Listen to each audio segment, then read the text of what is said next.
Parce que les choses ne se sont pas passées comme prévu en fait, vous voyez.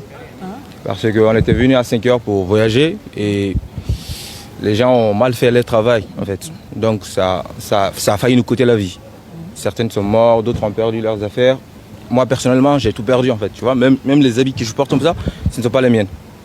Donc c'était un peu bizarre en fait, vous voyez. Non, ça s'est pas vraiment renversé. On dirait qu'il y avait une petite fissure dans le bateau.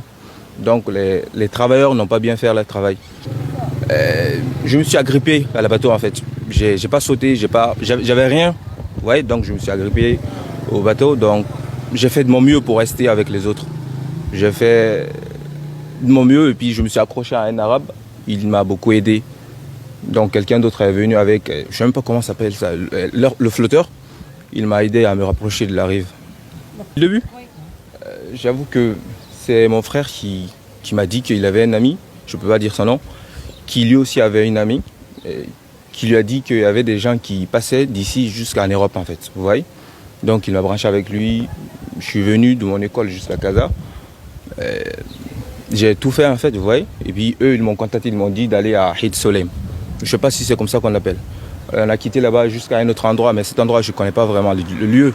Parce qu'il faisait nuit, je ne voyais pas très bien les choses. Oui, non, c'était pas la même en fait. Parce que lui, on peut dire que lui, il a voyagé en toute sécurité. Contrairement à moi, c'était l'inverse. Je crois que le nombre exact était plus de 70, je crois. Il y a des enfants? Oui, il y avait 2 ou 3. Il y avait un nourrisson et puis il y avait un petit de 11 ou 12 ans comme ça. Les cadavres? Je crois qu'il y en avait 3. 3. Ouais, 3 cadavres. Ouais. Il y a des femmes et hommes? Il y avait, je sais pas, je dirais 5 femmes. Et les hommes, je les avais pas comptés, mais ils étaient nombreux. Franchement, ceux qui souhaitent voyager, tout ce que j'ai à leur dire, c'est de faire attention, de ne pas faire confiance à tout le monde en fait. Vous voyez, une personne qui voyage pour la première fois, le passeur, on va dire ça comme ça, si c'est sa première fois, il risque de vous faire échouer ou de vous tuer en fait. Parce que lui, il n'a pas d'expérience, contrairement aux autres, ils en ont. Donc, tout ce que j'ai à leur dire, c'est de faire attention en fait, vous voyez. Parce que certaines sont prêtes à, je dirais, tout pour de l'argent, vous voyez. Donc, c'est pas facile, pour eux comme pour les clandestins. Ah oui, j'ai été avec les gens qui ont été sauvés. C'était un peu... C'était effrayant, vous voyez. Il y a une seconde, je me suis dit que j'allais mourir.